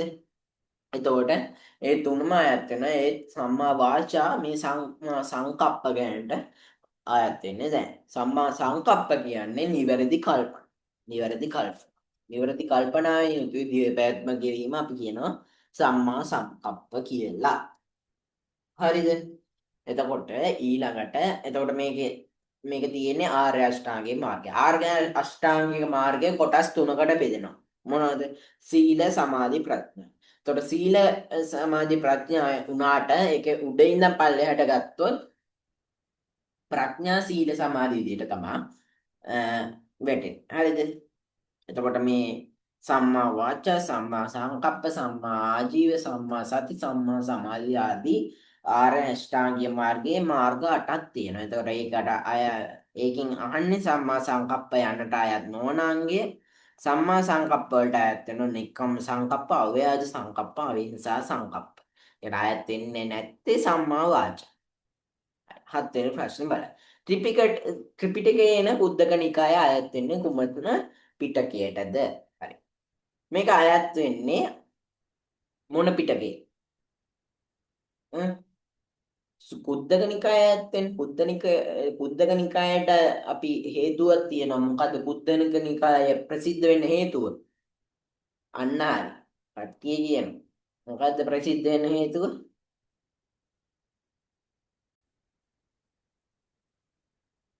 ධම්මපදය තමයි මේ කුද්දක නිකායේ අන්තර්ගත වෙන්නේ. ධම්මපදයේ විතරක් නෙමෙයි කුද්දක නිකාය ඇත් වෙන්නේ. වෙනත් පිටකක් තියෙන ඒ උනාට ඊට අමතර ප්‍රධාන වශයෙන් තියෙන්නේ ධම්මපදේ. ඒතකොට ධම්මපදයේ අන්තර්ගත වෙන්නේ මේ කුද්දක නිකාය. ඕගොල්ලෝ කෙටි සටහන් ප්‍රශ්න එහෙම ලියද්දි මේ විස්තර කරනකොට ධම්මපදයේ ගැන විස්තර කරනකොට මේ පාර අනිවාර්යෙන් පුළුවන් ප්‍රශ්නය ලියා ගන්න ධම්මපදය නෝට් ඩවුන් කරගන්න ධම්මපදය. එතකොට ධම්මපදය පිළිබඳව රචනා ප්‍රශ්නයක් ඇහුවොත් ඕගොල්ලෝ ලියන්න ඕනේ කුද්දක නිකායට අයිති මේ කුද්දක නිකාය ඇත් වෙන්නේ මොකේටද කියලා තමයි ප්‍රශ්නේ අහන්නේ. ප්‍රශ්නය කුද්දක නිකාය ඇත් වෙන සූත්‍ර පිටකයට. සූත්‍ර පිටකයට. කුද්දක නිකාය ඇත් වෙන සූත්‍ර පිටකයට. එතකොට ඕගොල්ලෝ ලියන්න ඕනේ ත්‍රිපිටකයේ සූත්‍ර පිටකයට අයත් කුද්දක නිකාය යන නිකාය සංග්‍රහයේ අන්තර්ගත වන මෙම ධම්මපදය කියලා එහෙම පටන් ගන්න පුළුවන්. එතකොට ඕගොල්ලන්ට වැඩි ලකුණු ප්‍රමාණයක් එකතු කරගන්න පුළුවන්. හරිද? ඊට පස්සේ බලන්න. සඳකට පහනේ එන ඇත, අශ්වයා, සිංහයා, ගවයා යන රූප සතරෙන් සංකේතවත් වන මූලික ඉගැන්වීම කුමක්ද? මොකද්ද ඉගැන්වීම? සඳගත පහනේ එන ඇත, අශ්වයා, සිංහයා, ගවයා මොකද්ද නිරූපණය වෙන්නේ? සතර බිය තමයි ඒකෙන් නිරූපණය වෙන්නේ. සතර බිය. ඊට පස්සේ බලන්න. පුද්ගල පිරිහීමට හේතු වන කරුණ ඇතුළත් සූත්‍රය. පුද්ගල පිරිහීමට හේතු වන සූත්‍රය තමයි පරාභව සූත්‍රය. පරාභව සූත්‍රය. 10 වෙනි ප්‍රශ්න. මිහිඳු හිමියන් ලංදිවට වැඩම කළේ කුමන පොහොය දිනයකට? හරිම ලේසි පොසොන් පොහොය දිනේ. ඒකවත් දන්නේ නැත්නම් ඉතින් ඔයා ඉඳලා වැඩක් නැහැ. ඊට පස්සේ එනවා අපි කෙටි ප්‍රශ්න වලට. හරි. කෙටි ප්‍රශ්න වලට තියෙනවා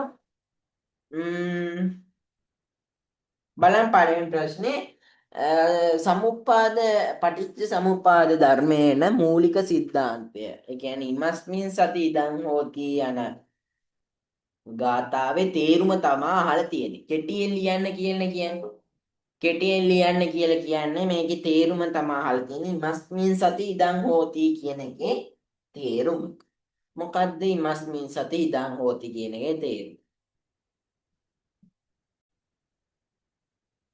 එතකොට මේකේ මූලික સિદ્ધාන්තය තමයි ඉමස්මින් සති ඉදං හෝති. ඉමස්මින් සති ඉදං හෝති කියන එකේ තේරුම තමයි මේ ඇති කල්හි මෙය වෙයි. මේ ඇති කල්හි මෙය වෙයි. එතකොට මේක අනිවාර්යෙන් ඔයගලොන්ට මේ පාරේ එන්න පුළුවන් නිමානයක් විදියට ඔන්න මං කිව්වා ලියා ගන්න පටිච්ච සමුප්පාද. මේ පාරේ එන්න පුළුවන්. පටිච්ච සමුප්පාදේ මේ පාරේ එන්න පුළුවන්. හරිද? ඉමස්මින් සති ඉදං හෝති. ඉමස්මින් සති ඉදං හෝති කියන්නේ මෙය ඇති කල්හි මෙය වෙයි. ලියා ගන්න මෙය ඇති කල්හි මෙය වෙයි. ඒක තමයි මේ පටිච්ච සමුප්පාදයේ මූලික ඉගැන්වීම. මූලික સિદ્ધාන්ත. ඊට පස්සේ බුදුරජුන් වදාළ අනන සුඛේ යනු කුමක්? අනන සුඛේ මං කලින් කතා කරා. අනන සුඛේ කියන්නේ මොකක්ද? අනන සුඛේ. අනන සුඛේ කියන්නේ මෙන්න මේකයි. අනන සුඛේ කියන්නේ ණය නොවි ජීවත් වීමෙන් ලබන සතුට. ණය නොවි ජීවත් වීමෙන් ලබන සතුටට කියනවා අපි අනන සුඛේ කියලා. ණය නොවි ජීවත් වීමෙන් ලබන සතුටට කියනවා අපි අනන සුඛේ කියලා. ඊළඟ ප්‍රශ්න. ලියා ගන්න ඕනේ මම මේ කියන ඒවා ලියා ගන්න. ඊට පස්සේ සූත්‍ර පිටකයට නිකාය ග්‍රන්ථ 5 නම් කරන්න. මොකද්ද නිකාය ග්‍රන්ථ 5? මම එක නිකායක් කිව්වා මොකද්ද? කුද්දක නිකාය. අනිත් නිකායන් තමා දීඝනිකාය ලියා ගන්න දීඝනිකාය මජ්ක්‍ධිම නිකාය සංයුක්ත නිකාය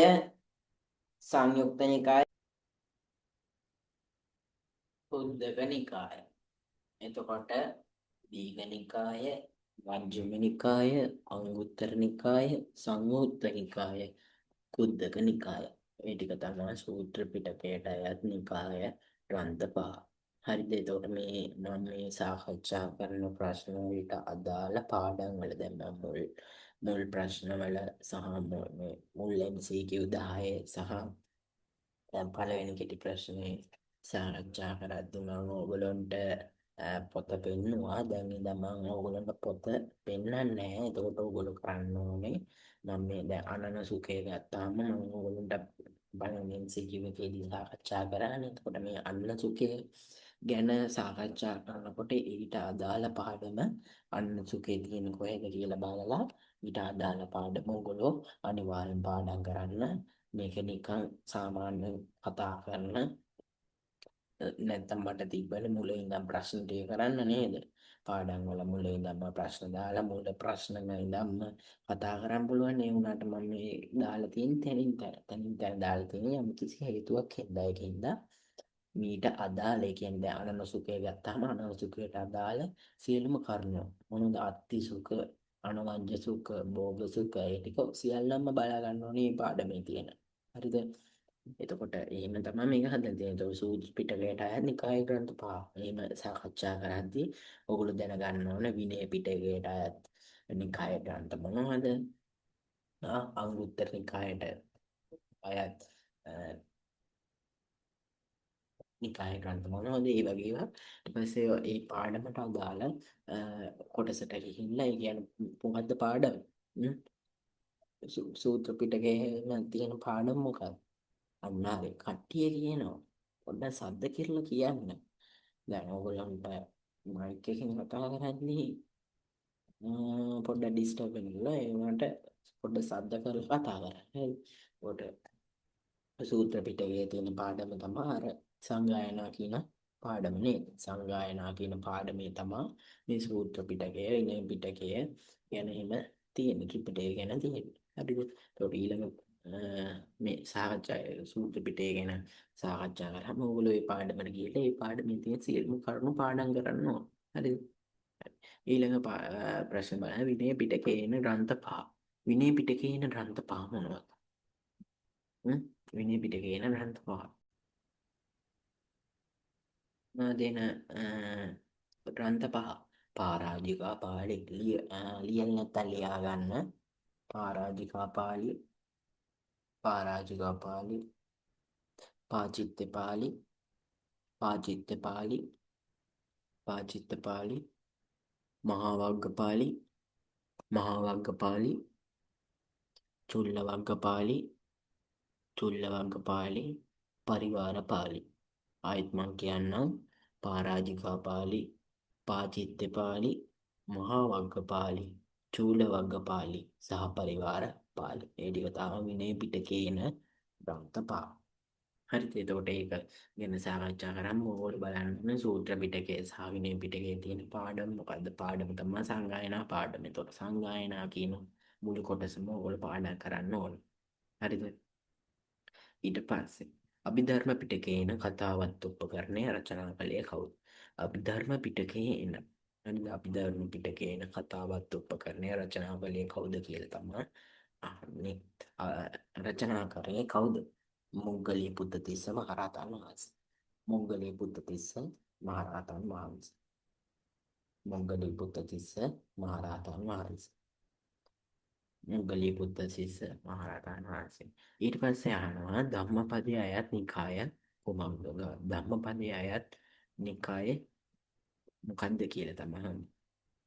ධම්මපදයේ මොන නිකායට අයත් ග්‍රන්ථයක්ද? මොකක්ද නිකාය? මම කලින් කිව්වා සූත්‍ර පිටකේන කුද්දක නිකාය. එතකොට ඔයගොල්ලෝ වරන් හරි කුද්දක නිකාය කියලා.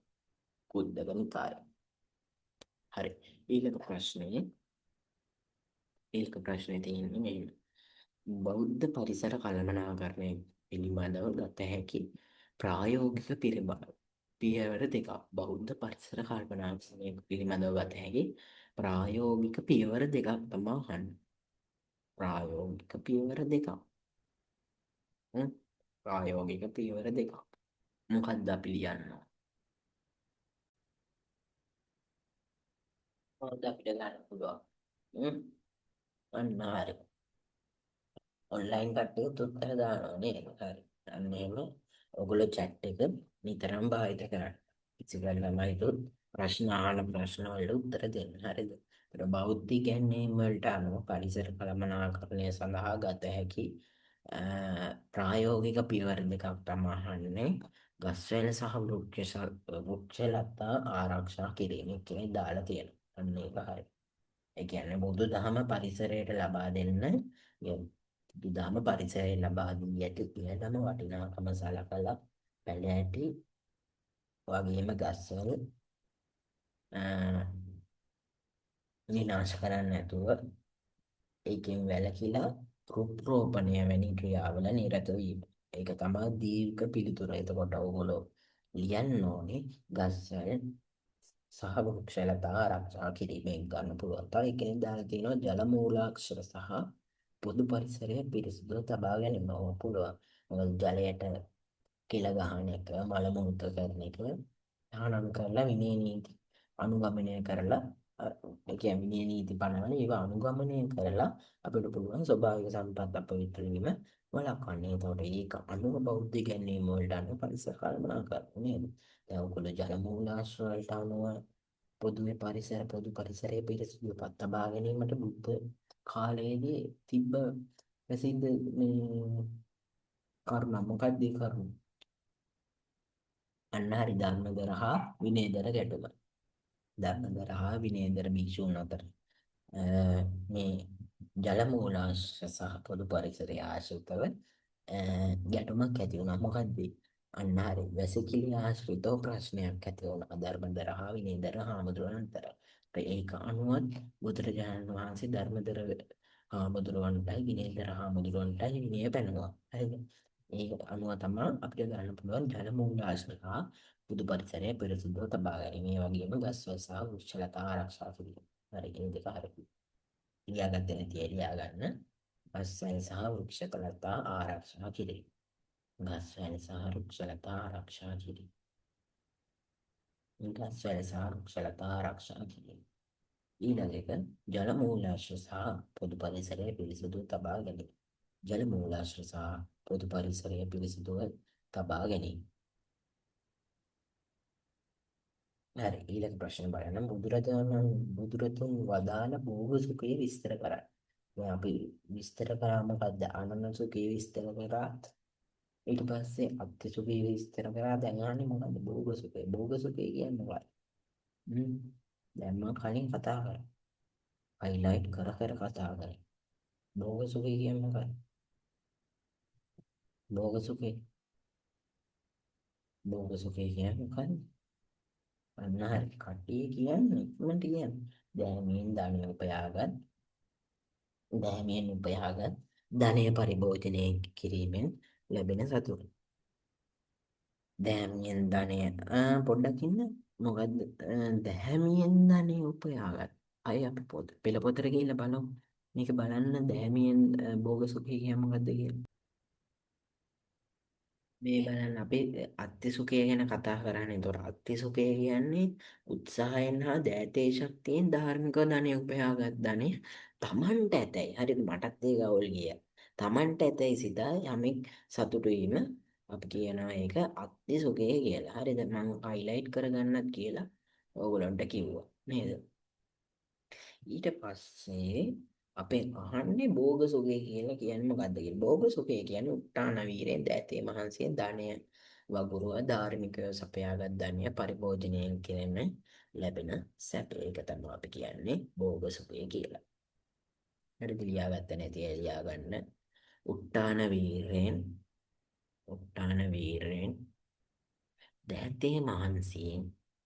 දෑතේ මහන්සියෙන් දහඩිය වගුරුවා ධාර්මිකව සපයාගත් ධනය. උට්ටාන වීරයෙන් දෑතේ මහන්සියෙන් දහඩිය වගුරවා ධාර්මිකව සපයාගත් ධනය පරිභෝජනය කිරීමෙන් ලැබෙන සැපේ භෝග සුඛය. මොකද්ද? උට්ටාන වීරයෙන් දෑතේ මහන්සියෙන් දහඩිය වගුරවා ධාර්මිකව සපයාගත් ධනය පරිභෝජනය කිරීමෙන් ලැබෙන සැපය භෝග සුඛය. හරි ඒක තමයි භෝග සුඛය කියලා කියන්නේ. ඊට පස්සේ සතර බ්‍රහ්ම විහරණ නම් කරන්නේ. හරිම ලේසියි මොනවද සතර බ්‍රහ්ම විහරණ කියන්නේ? මෙත්තා, මුදිතා, කරුණා, උපේක්ඛා. මෙත්තා, මුදිතා, කරුණා, උපේක්ඛා. ඊළඟ ප්‍රශ්නේ. සම්මා දිට්ඨිය කියන්නේ මොකක්ද? සම්මා දිට්ඨිය කියන්නේ නිවැරදි දැකීම. සම්මා දිට්ඨිය කියන්නේ නිවැරදි දැකීම. මං කිව්වා කියන්නේ ආර්ය අෂ්ටාංගික මාර්ගයේ. හරිද? ආර්ය අෂ්ටාංගික මාර්ගයේ සීල ගණයට අයත් වෙනවා. මොකද්ද මේ සම්මා දිට්ඨිය? එතකොට සම්මා දිට්ඨිය යනු කියලා ඇහුවාම අපිට කියන්න පුළුවන් දුක ඇතිවීමට හේතුව. හරිද? දුක නැති කිරීම සහ එයට යන මඟ. හරිද? දුක නැති කිරීමට යන මඟ යන චතුරාර්ය සත්‍ය පිළිබඳව නිවැරදි දැකීම. හරිද? ඒක තමයි සම්මා දිට්ඨිය කියලා කියන්නේ. හරිද? ඒක ලියා ගන්න. නිවැරදි දැකීම කියලා ලිව්වත් ඇති. ඒ වුණාම මෙතන රචනා ප්‍රශ්න දැන් මේ වගේ ප්‍රශ්න එන රචනා ප්‍රශ්න වල කිසි ප්‍රශ්න විරුද්ධියන්නේ ඒකට ලියන්න ඕනේ දීර්ඝ පිළිතුර. හරිද? දුක ඇතිවීමට හේතුව ලියාගත්තේ නැති ලියා ගන්න. දුක ඇතිවීමට හේතුව දුක ඇතිවීමට හේතුව දුක නැති කිරීම දුක ඇතිවීමට හේතුව දුක නැති කිරීම දුක නැති කිරීම සහ එයට යන මඟ සහ එයට යන මඟ සහ එයට යන මඟ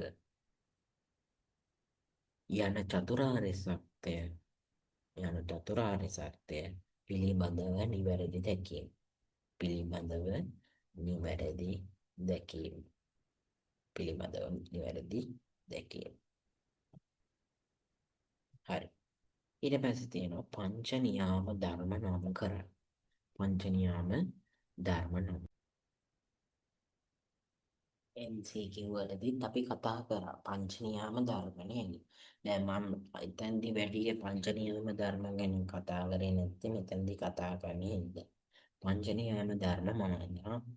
කලින් කිව්වා පංච නියාම ධර්ම මොනවද?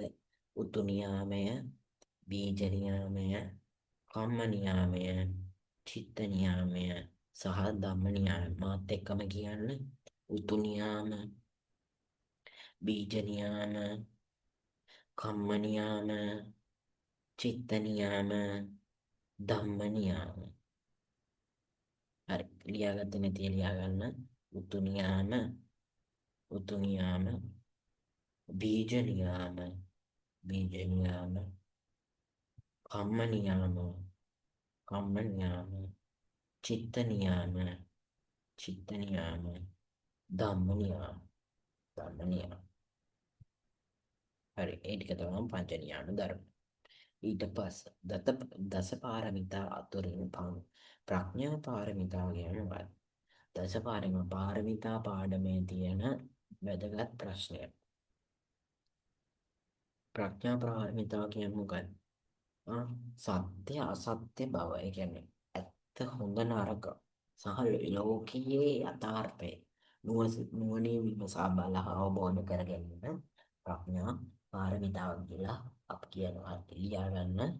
සත්‍ය අසත්‍ය බව, සත්‍ය අසත්‍ය බව, හොඳ නරක, හොඳ නරක, සත්‍ය අසත්‍ය බව, හොඳ නරක සහ ලෝකයේ යථාර්ථය, සහ ලෝකයේ යථාර්ථය, සත්‍ය අසත්‍ය බව, හොඳ නරක සහ ලෝකයේ යථාර්ථය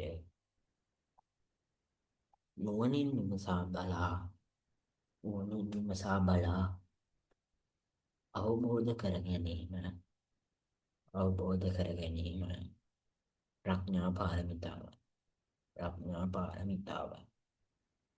සත්‍ය අසත්‍ය බව, හොඳ නරක සහ ලෝකයේ යථාර්ථය නුවණින් විමසා බලා අවබෝධ කර ගැනීම ප්‍රඥා පාරමිතාව. හරි. ඒක තමයි දස පාරමිතා අතරින් ප්‍රඥා පාරමිතාව කියලා කියන්නේ. ඊළඟ ප්‍රශ්නේ. බුදු පිළිම කලාවේ එන පద్මාසනය සහ විහාරාසනය අතර වෙනස. පద్මාසනය කියන්නේ මොකක්ද? මම හයිලයිට් කර කර කියලා දුන්නා. හරිද? මම සාමාන්‍යයෙන් නිකන් ඔය හයිලයිට් කරන්නේ සහ මේවා ප්‍රශ්න සාකච්ඡා කරන්නේ. මම මුලින් මොකද්ද ඔයගොල්ලන්ට කිව්වේ? මේ සාකච්ඡා කරන ප්‍රශ්න වලට අදාළ පාඩම් ගිහිල්ලා පාඩම් ටික බලලා ඒ ටික හොඳට පාඩම් කරන්න. ඒ ටිකෙන් අනිවාර්යෙන් එනවා කියලා තමයි මම මේ සාකච්ඡා කරන්න ඕන. මම ඕනට මේකෙදිම සාකච්ඡා කරා මේ පద్මාසනය සහ වීරාසනය කියන්නේ මොකක්ද කියලා. පద్මාසනය කියන්නේ මොකක්ද? පద్මාසනය කියන්නේ දෙපා එකිනෙක මත පිහිටනසේ මාරු කර තබාගෙන සිටින ඉරියව්ව. හරිද? පාද ලියාගන්න පద్මාසනය කියලා ඉරක් ගහලා ලියන්න. දෙපා එකිනෙක මත පිහිටනසේ. දෙපා එකිනෙක මත පිහිටනසේ. මාරු කරගෙන තබාගෙන සිටින ඉරියව්ව. දෙපා එකිනෙක මත පිහිටනසේ මාරු කරගෙන තබාගෙන සිටින ඉරියව්ව. ඒක තමයි පద్මාසනය කියලා කියන්නේ. එහෙනම් වීරාසනය කියන්නේ වීරාසනය කියන්නේ වම් කකුල මත දකුණු කකුල පිහිටනසේ. ලියන්න වීරාසනය කියන්නේ වම් කකුල මත දකුණු කකුල පිහිටනසේ. වම් කකුල මත දකුණු කකුල පිහිටනසේ තබාගෙන සිටින ඉරියව්ව. තබාගෙන සිටින ඉරියව්ව. මේ දෙක තමයි එතකොට පద్මාසනය සහ වීරාසනය අතර වෙනස. හරි. ඊට පස්සේ බලන්න මහින්දාගමනයේ පසු ලංකාවේ ඇතිවූ ප්‍රධාන ආගමික මධ්‍යස්ථානය මොකක්ද? හරිම ලේසි. මොකද්ද? මහා විහාරය. අනුරාධපුර මහා විහාරය. නැත්නම් ලියන්න පුළුවන් මහමෙවුනා උයන කේන්ද්‍ර කරගත් ආගමික මධ්‍යස්ථානය. මහමෙවුනා උයන කේන්ද්‍ර කරගත් අපි ආගමික මධ්‍යස්ථානය කියලා ලියන්නත් පුළුවන්. නැත්නම් අනුරාධපුර මහා විහාරය කියලා ලියන්නත් පුළුවන්. ඊට පස්සේ අහන්න වේදනානුපස්සනාව කියන්නේ මොකක්ද කියලා. වේදනානුපස්සනාව කියන්නේ මොකක්ද? වේදනානුපස්සනාව කියන්නේ ලියා ගන්න සිතේ ඇතිවන විවිධ විදි. සිතේ ඇතිවන විවිධ විදින් වරහන් ඇතුළේ ලියන්න සැප දුක් හෝ උපේක්ෂා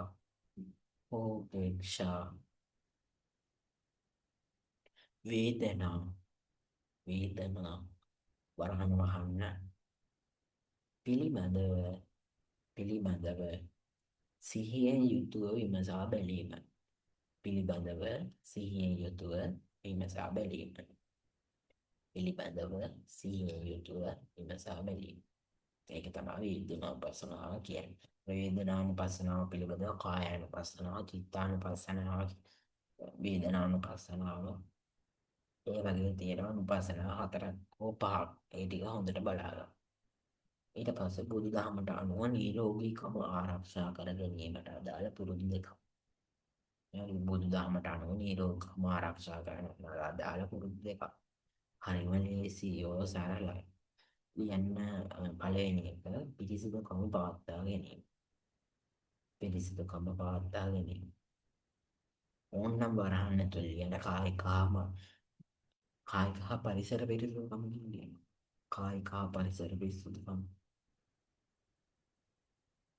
ඒකෙන් පුළුවන් බුදුදහමට අනුව අපිට නිරෝගීකම ආරක්ෂා කරගන්න. ඒ වගේම ආහාර ගැනීමේදී ප්‍රමාණවත් පරිදි හා මධ්‍යස්ථව ආහාර ගැනීම. ආහාර ගැනීමේදී ප්‍රමාණවත් සහ මධ්‍යස්ථව ආහාර ගැනීම. ආහාර ගැනීමේදී ප්‍රමාණවත් පරිදි හා මධ්‍යස්ථව ආහාර ගැනීමෙන් පුළුවන් අපිට ලෙඩ රෝග වළක්වා ගන්න. ඊට පස්සේ තියෙනවා සීලය පුද්ගල ජීවිතයට වැදගත් වන්නේ ඇයි? සීලය පුද්ගල ජීවිතයට වැදගත් වන්නේ ඇයි? හරිම ප්‍රායෝගික කාරණයක් නේද? සීලය ඔන්ලයින් කට්ටියට ඇහෙනවා අඩුයිද? ඔන්ලයින් කට්ටියට ඇහෙනවා අඩුයිද? දැන් මේ ෆිසිකල් කට්ටියට මම කතා කරන්නේ මයික් එකේ. ඕගොල්ලන්ට ඇහෙන්න ඕනේ එහෙම. මයික් එකේ තමයි මම හිතන්නේ කනෙක්ට් කරලා ඇත්තේ. ඔන්ලයින් එක්කෙනෙක් දෙන්නෙක් කියන ඇහෙනවා අඩුයි කියලා. එහෙමද? ඇහෙනවා අඩුද? ඇහෙනවා අඩුද? ඔව්ලු. දැන් හරියලු. හරිද දැන්? සීලේ පුද්ගල ජීවිතය වැදගත් වන්නේ ඇයි? මම මෙහෙම ප්‍රශ්නයක් දැම්මේ ඇයි? මම මේ ප්‍රශ්නයක් දැම්මේ මේ ප්‍රශ්නය ඔයගලන්ට ව්‍යුහගත ඒ කියන්නේ රචනා පේපරයේ ප්‍රධාන විස්තර කිරීමේ ප්‍රශ්නයක් විදිහට එන්න පුළුවන්. ඔයගොල්ලෝ තියෙන විස්තර කිරීම ප්‍රශ්න ලියන්න. එතකොට ඒකේ පළවෙනි ප්‍රශ්නය අහන්නේ කෙටි ප්‍රශ්නය, දෙවෙනි ප්‍රශ්නය අහන්නේ මධ්‍යස්ථයි, තුන්වෙනි ප්‍රශ්නය අහන්නේ විස්තර කිරීම ප්‍රශ්නය. එතකොට ඔයගොල්ලෝ විස්තර කිරීම ප්‍රශ්න වලට මේ වෙනකොට මම හිතනවා සූදානම් වෙලා ඇති කියලා. හරිද? එතකොට සීලේ පුද්ගල ජීවිතයට වැදගත් වන්නේ ඇයි කියලා තමයි අහන්නේ. ලියන්න. මෙහෙම ලියන්න. අපි මෙහෙම ලියමු. පුද්ගලයාගේ කායික හා වාචික පුද්ගලයාගේ කායික හා වාචසික සීල සංවරය. පුද්ගලයාගේ කායික හා වාචසික සංවරය. පුද්ගලයාගේ කායික හා වාචසික සංවරය ඇති කර ගැනීමට ඒ කොටසට කියන්නේ මොකක්ද අපි සීලය කියලා. මේක අහන්නේ මොකද්ද? සීලය පුද්ගල ජීවිතේ වැදගත් වන්නේ ඇයි කියලා. එතකොට පුද්ගලයාගේ කායික හා වාචසික සංවරය ඇති කර ගැනීමට හරිද? කොමාවක් සමාජය තුළ ගරු කටයුතු පුද්ගලයෙකු ලෙස ගරු කටයුතු පුද්ගලයෙකු ලෙස ජීවත් වීමටත් සීලය පදනම් වේ. සීලය පදනම් වේ.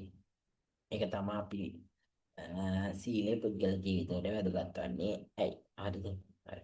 ඊළඟ ප්‍රශ්න. කල්යාණ මිත්‍රයෙකු සතු යුතු ලක්ෂණ දෙක. හරිම ලේසි. අනේ මන් දන්නේ. කල්යාණ මිත්‍රයෙකු සතු තියෙන්න ඕන ලක්ෂණ දෙකක්. මේක මම ගත්තේ අර යුතුයකම් හා වගකීම් සියාලෝක සූත්‍රය යන්නේ පාඩමෙන් තමා ගත්තේ. එතකොට මේකෙදී අපිට ලියන්න පුළුවන් වරදින් මුදවා යහපතට යොමු කිරීම. ඒක ලියන්න වරදින් මුදවා යහපතට යොමු කිරීම. වරදින් මුදවා යහපතට යොමු කිරීම. දෙවැනි එක ලියමු අපි වෙනස් එක. අපි මෙහෙම ලියමු. අවශ්‍ය අවස්ථාවලදී අවශ්‍ය අවස්ථාවලදී අවශ්‍ය අවස්ථාවලදී අවශ්‍ය අවස්ථාවලදී පිහිටවීම සහ පිහිටවීම සහ අවශ්‍ය අවස්ථාවලදී පිහිටවීම සහ රහස් ආරක්ෂා කිරීම. ඒක පුළුවන් නේද? ඕන වෙලාවට පිහිට වෙන ඒ වගේම රහස් කියන්නේ පුද්ගලික රහස් ආරක්ෂා කරන එක අපිට ගන්න පුළුවන් කර්ණයන් මිත්‍රයෙකු සතු වේතු ලක්ෂණ දෙක. ඒව ඔයගොල්ලෝ හිතලා ලියන්න ඕනේ. මේවා සාමාන්‍ය ප්‍රායෝගික ප්‍රශ්න. හරිද? එතකොට මේවා ඔයගොල්ලන්ට එන්නේ අර මම කලින් කිව්වා විස්තර කිරීම ප්‍රශ්න විදිහට ඔයගොල්ලෝ එන්න පුළුවන්. සිගාලෝවාද සූත්‍රය අනුව කල්යාණ මිත්‍රයෙකු සතු වේතු ගුණාංග විස්තර කරන්න. එහෙම ඉන්න පුළුවන්. හරිද? ඒකින්ද ඒව ගැන හොඳට මතක තියාගන්න. හරි. ඊළඟ ප්‍රශ්නය පුනර්භවය යන්නේ අදහස් කරන්නේ කියලා.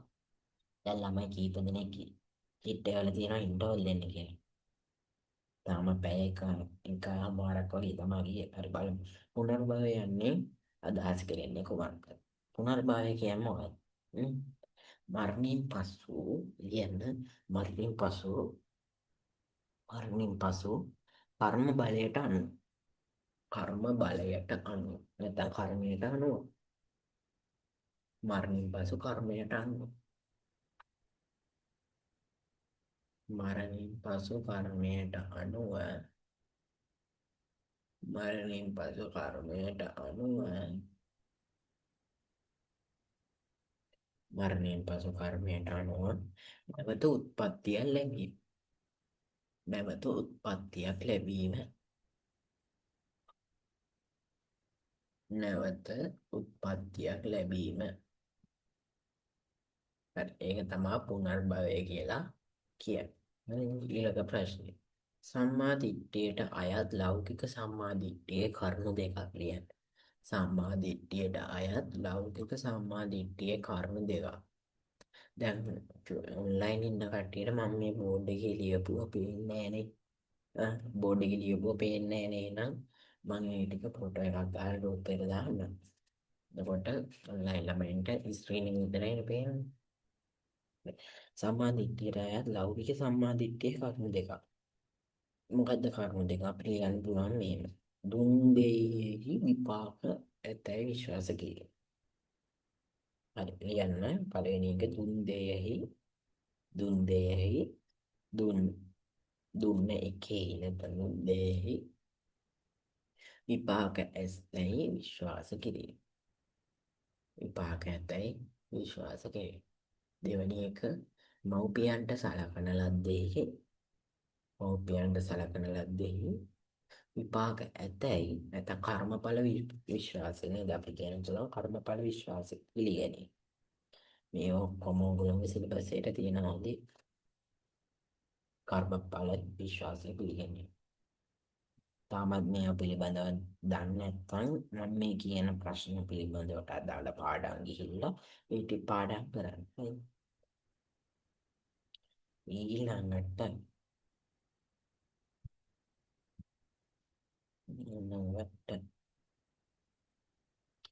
ඊළඟට තියෙන්නේ අපිට විභගත හා විස්තරාත්මක ප්‍රශ්න. මං කිව්වේ අර පිටු සටහන් රචනා ප්‍රශ්න වල කොටස් තුනක් වෙනවා කියලා මෙන්න මේ වගේ ප්‍රශ්න තමයි අහන්නේ. හරිද? එතකොට මම මේකේ අහලා තියෙන්නේ මේ බුද්ධ චරිතය අභියෝග, බෞද්ධ කලාව සහ වාස්තු විද්‍යාව, පරිසරය සහ බෞද්ධ ජීවන ක්‍රමය, බෞද්ධ ආර්ථිකය හා සමාජය, මහින්දාගමනය හා ශ්‍රී ලාංකික ජීවිතය, කර්මය සහ පුනර්භවය, ආර්ය අෂ්ටාංගික මාර්ගය, බෞද්ධ සාහිත්‍ය, නිරෝගී දිවියක්, ත්‍රිපිටකයේ සුරකීම, ඒ ටික තමයි මම මේ මොකද්ද කරලා තියෙන්නේ මේ තමා දීලා තියෙන්නේ. එතකොට මේ ටික අනුමාන රචනා ප්‍රශ්න පත්‍රයක්. හරි අනුමාන ප්‍රශ්න ටිකක් තමයි මම ඔයගොල්ලන්ට දැන් සාකච්ඡා කරන්න යන්නේ. එතකොට මේ ටික හරිම වැදගත්. හරිම වැදගත්. එතකොට මේ ඇයි මෙහෙම බුද්ධ චරිතය අභියෝග කියලා එහෙම මාතෘකාව විදියට දීලා තියෙන්නේ? ආ බුද්ධ චරිතය අභියෝග එහෙම විදියට මාතෘකාව දීලා තියෙන්නේ. මාතෘකා දීලා තියෙන්නේ ඕගොල්ලන්ට මේ මාතෘකා බලලා ඊට අදාළ පෙළපොතට ගිහිල්ලා පෙළපොතේ තියෙන පාඩම අධ්‍යයනය කරන්න. ඊට පස්සේ ඊට අදාළ සමාන ප්‍රශ්න තමයි මේකේ අහලා තියෙන්නේ. බුදු බුදු බුදුරජාණන් බුද්ධත්වයට පත් වීම වැළැක්වීමට උත්සාහ කළ මාරදුවරුන් තිදෙනා ආවෝද? හරිම ලේසි තනවාර අධ්‍යයනය ටික ඒ වගේ ලියන් තියෙනවා. හරි එහෙනම් අපි ගොඩක් කට්ටිය චිත්තවල තිබ්බ ඉන්ටර්වල් එකක් දෙන්න කියලා හරි. මෙහෙම නම් බෑ විභාගෙදී පැය 3ක් ඉන්න ඕනේ. පැය 3ක් 4ක් ඉන්න ඕනේ. මැක්ස් පේපර් එක පැය 5. හරිද? එහෙම මැක්ස් සයන්ස් පේපර් නම් පැය 5. සිංහල පේපර් එහෙම. ඒකෙින්ම කොහොම හරි බලන්න මේ ඉන්න හරිද? එහෙම ඔයාලේ විභාගෙදී විභාග වෙලාවදී යන්න දෙන්නේ ඉන්න පුළුවන් තරම් මම දැන් ඉන්ටර්වල් එකක් දෙන්න. එතකොට මේ ටික අපි ඉන්ටර්වල් එකෙන් පස්සේ සාකච්ඡා කරමු එහෙනම්. එහෙනම් විනාඩි 20ක බ්‍රේක් එකක් අරගෙන අපි ඊළඟට ඊට ටික සාකච්ඡා කරමු. ඔන්ලයින් ළමයින්ට විශේෂ දැනුම් දීමක් කරන්න තියෙනවා. ඔන්ලයින් ළමයින්ට මේ ඉන්ටර්වල් එක දෙනවනේ. එතකොට ඉන්ටර්වල් එක දෙකෙද්දී මේ ලයිව් එක කට් වෙනවා. ලයිව් එක කට් වෙනවා. ලයිව් එක කට් වෙලා ඊට පස්සේ ඔයගොල්ලෝ අපි ඊට පස්සේ තව ලින්ක් එකක් දානවා. තව ලින්ක් එකක් දානවා. ඒකෙන් ඔයගොල්ලෝ ජොයින් වෙන්න ඕනේ. එතකොට ඒක වෙන ලයිව් එකක්. හරිද? මේකට සම්බන්ධ නැහැ. ඒක වෙන ලයිව් එකක්. ඔයගොල්ලන්ට පුළුවන් channel එකෙන් බලන්න නැත්නම් channel එකෙන් ඒ link එක ගන්න පුළුවන් නැත්නම් YouTube group නැත්නම් WhatsApp group එකට දානවා link එක. ඒකෙන් join වෙන්න. එතකොට වෙන link එකක් තියෙනවා. එතකොට මේක live එක මෙතනින් cut වෙනවා. ඊපස්සේ ඕගොල්ලන්ට කරන්න තියෙන්නේ ඊළඟ link එකෙන් join වෙන්න. අපි interval එකෙන් පස්සේ හම්බෙමු එහෙනම්. හැමෝම විනාඩි 20ක break එකක් අරගෙන ආයෙ එන්න. ඊට පස්සේ දැන් අන්තිම හරිය තියෙන අන්තිම හරියේදී තමා හොඳ ටික තියෙන්නේ. එතකොට අපි අනුමාන ටිකක් කරනවා. ඒ ටික